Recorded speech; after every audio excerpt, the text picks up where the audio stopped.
Selamat siang Tribuners, saat ini Anda menyaksikan berita selebritas bersama dengan saya Mutiara.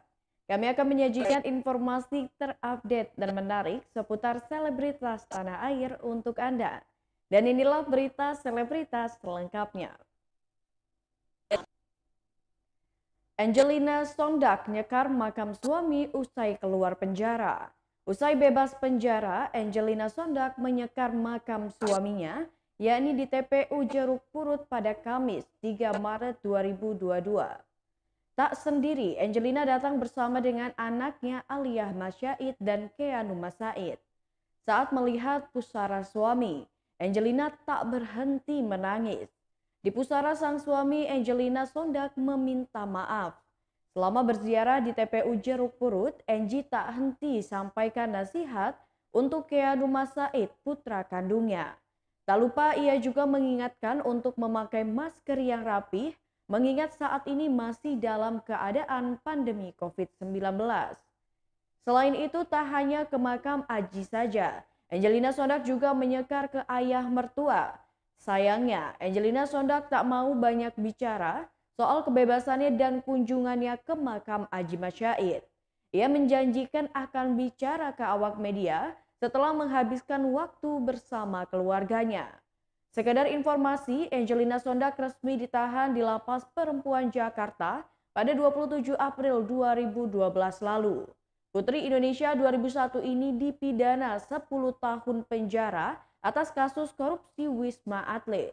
Tak hanya hukuman penjara, Angelina Sondak didenda senilai 500 juta subsidiar 6 bulan kurungan. Hari ini Angelina Sondak resmi keluar dari rutan Pondok Bambu sekitar pukul 6:30 waktu Indonesia Barat dijemput oleh keluarganya. Berikut suasana saat Angelina Sondak ziarah ke makam suaminya. Cuman lagi pada ini kali ya. Yang mas suka baca Yasin ini.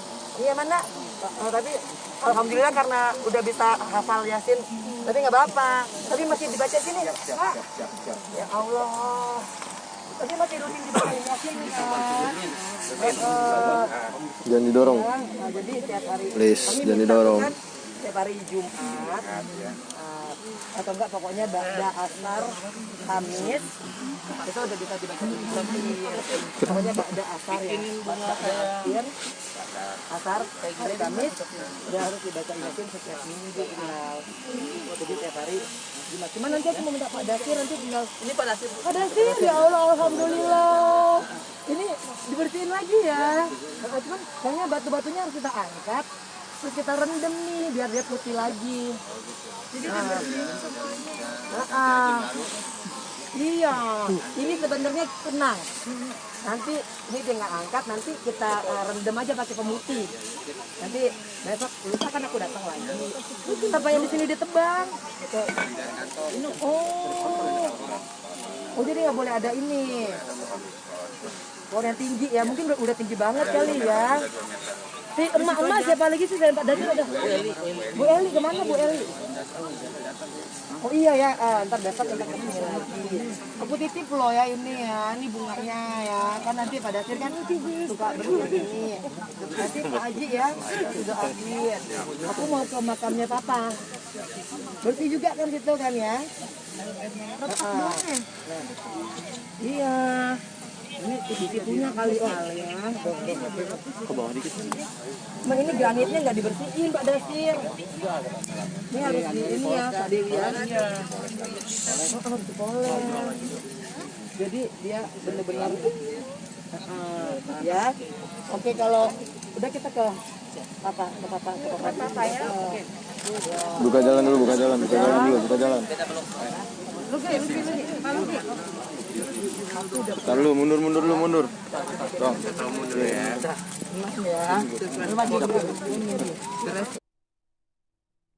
Berita selanjutnya datang dari Haji Faisal puas dengan pernyataan dari saksi ahli.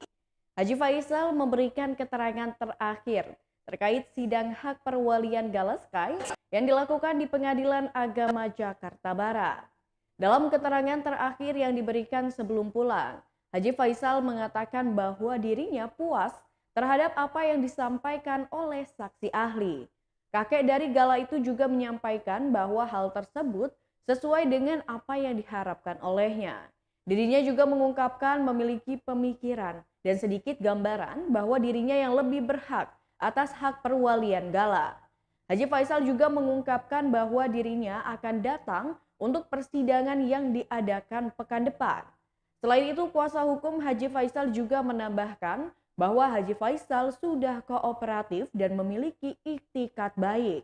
Hal ini dikatakan terkait dengan ketegasan Haji Faisal dalam menyikapi persidangan dan kehadiran yang tidak pernah kosong.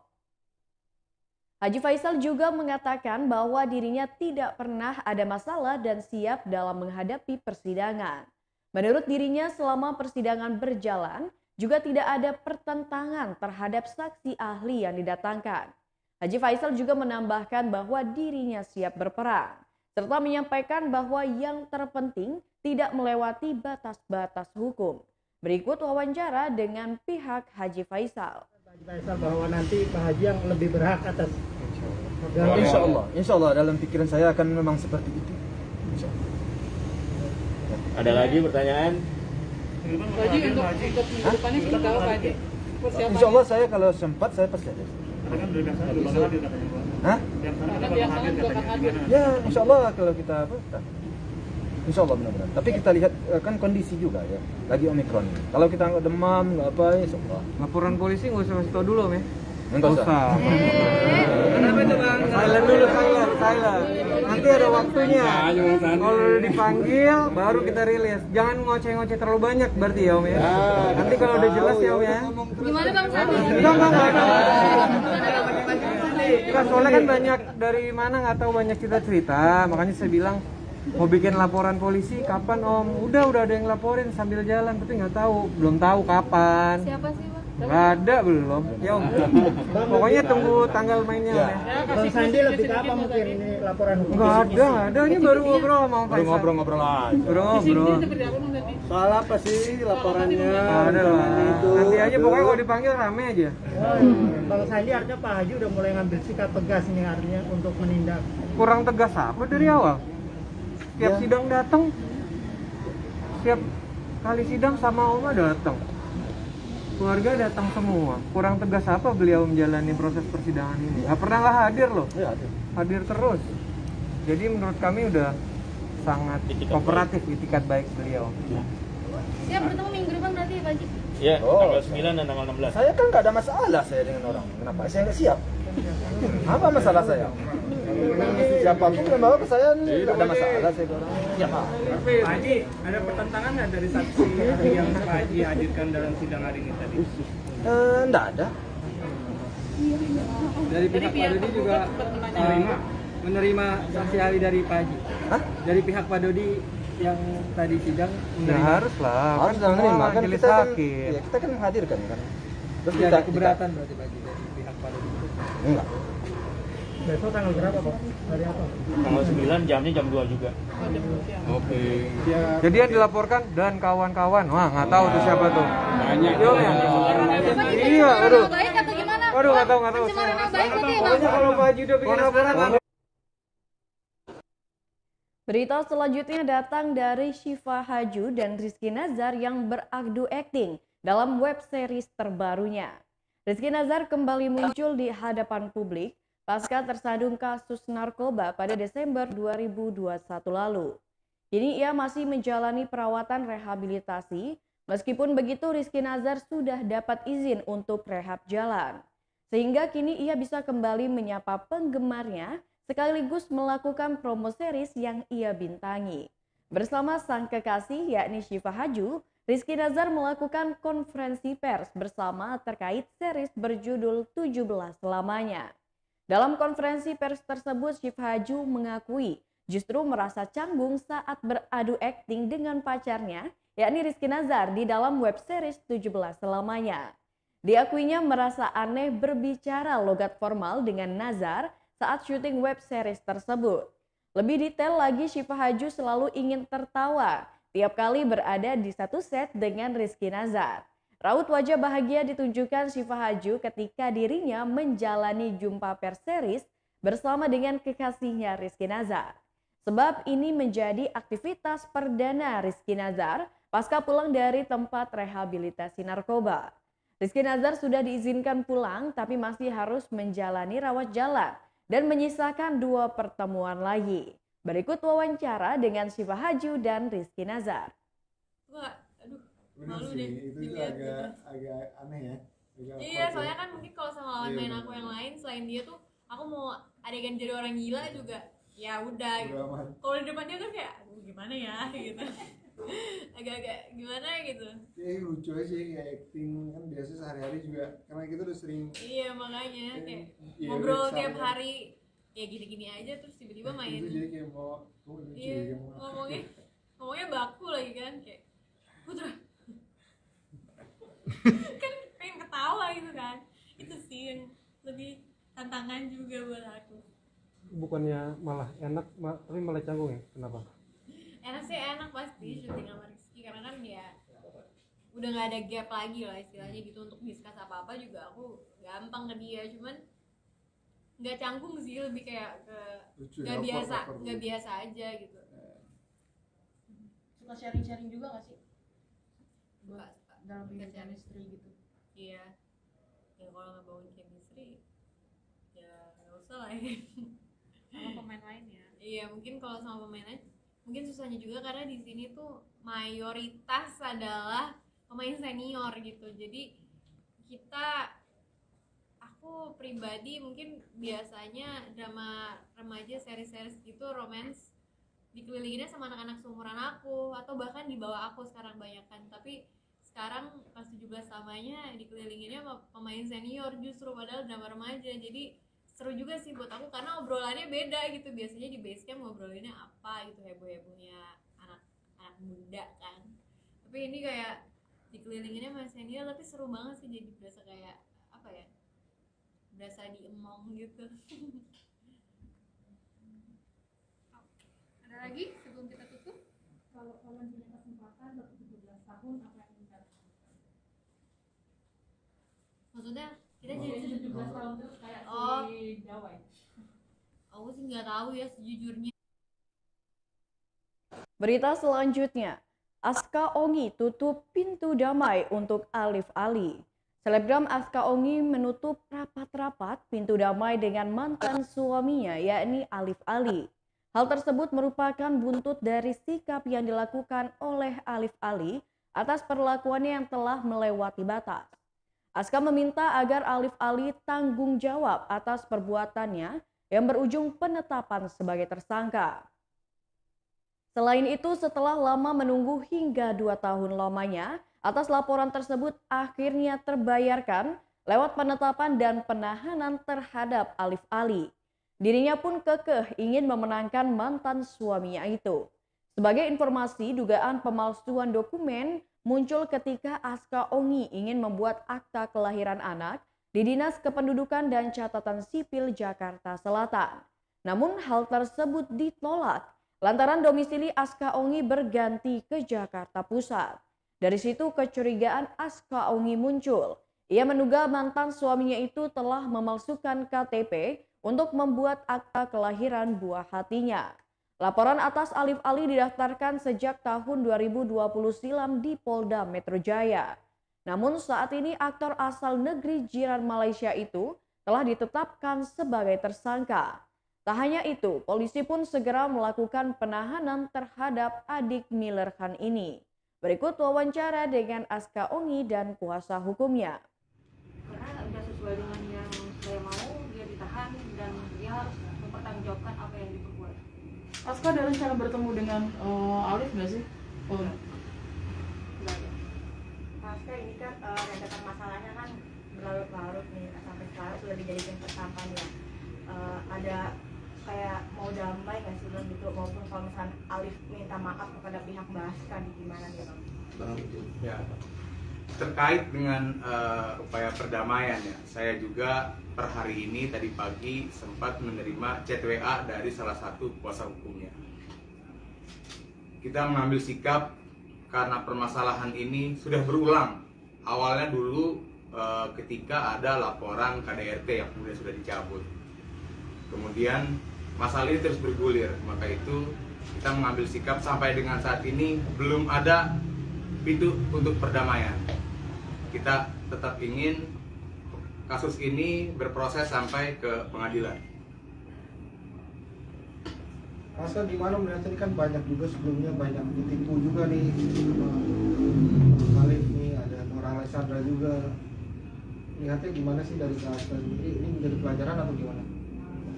Harusnya jadi sebuah pelajaran buat dia ya, karena kan apa yang diperbuat harus dia tanggung jawab dari segi fitnah, dari yang lain lagi, banyak banget yang dilakukan. Baska merasa lega nggak sih sampai akhirnya sudah ada titik terang nih dari pihak kepolisian untuk Bang Khalif sendiri? Sedikit lega. Ya, artinya Mbak Aska mengapresiasi apa yang dilakukan penyidik, walaupun laporan polisi ini sudah lama dibuatnya. Mungkin kemarin dengan bergantinya saya sebagai penasihat hukum bersama rekan saya Bang Fahmi juga, ya akhirnya kita follow up, akhirnya ditetapkan sebagai tersangka dan sampai akhirnya diperiksa sebagai tersangka dan ditahan.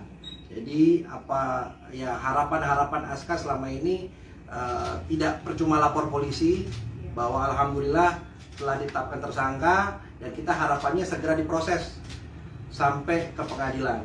Artinya setelah dilakukan pemeriksaan tersangka, dilakukan pemberkasan, dikirimkan ke kejaksaan untuk cepat P21 dan bisa sampai ke pengadilan. Dan kami siap akan mengawal sampai ke pengadilan dan Aska siap juga datang sebagai saksi. Ini kan terancamnya dibilang 7 tahun. Berita selanjutnya datang dari istri mendiang Doni Dozer yang mangkir dari mediasi dengan Eko Mega. Istri almarhum Roni Dozer, yakni Dina Mediana Kurniawati, tak hadir saat akan mediasi dengan Eko Mega Bintang. Ternyata ini bukan kali pertama Dina Mediana Kurniawati selalu sulit untuk diajak mediasi. Kuasa hukum Eko Mega Bintang Dahari mengungkapkan bahwa pihaknya sudah cukup bersabar menunggu iktikat baik dari Dina Mediana Kurniawati. Namun selanjutnya adalah kali terakhir pihak Eko Mega Bintang memberikan kesempatan kepada Dina Mediana untuk mediasi. Jika selanjutnya Dina Mediana kembali mangkir untuk janji mediasi, maka pihak Eko Mega Bintang akan melanjutkan kasus ini ke ranah hukum.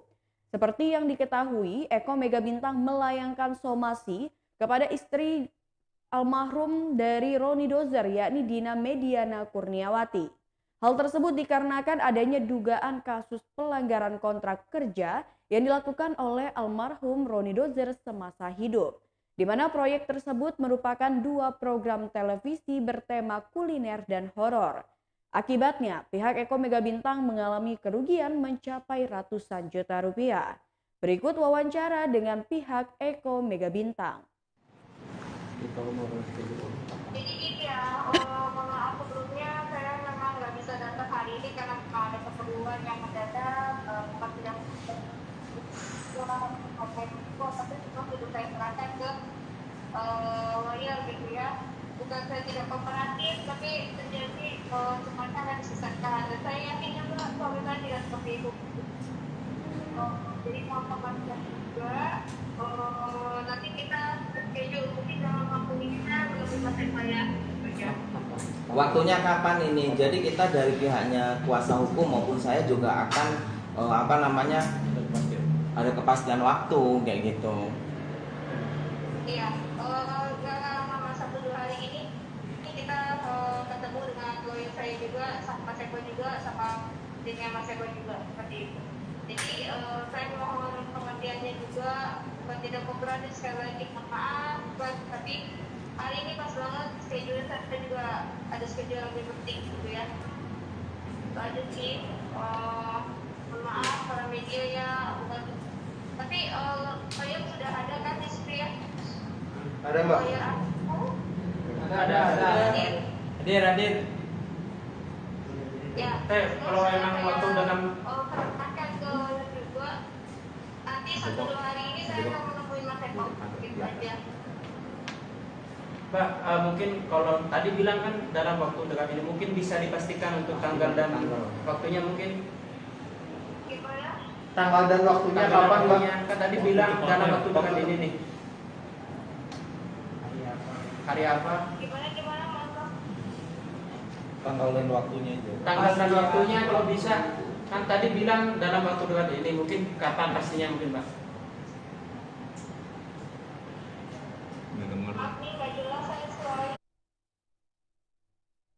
Baiklah Tribuners, itulah berita selebritas bersama dengan saya Mutiara. Selamat siang dan sampai jumpa.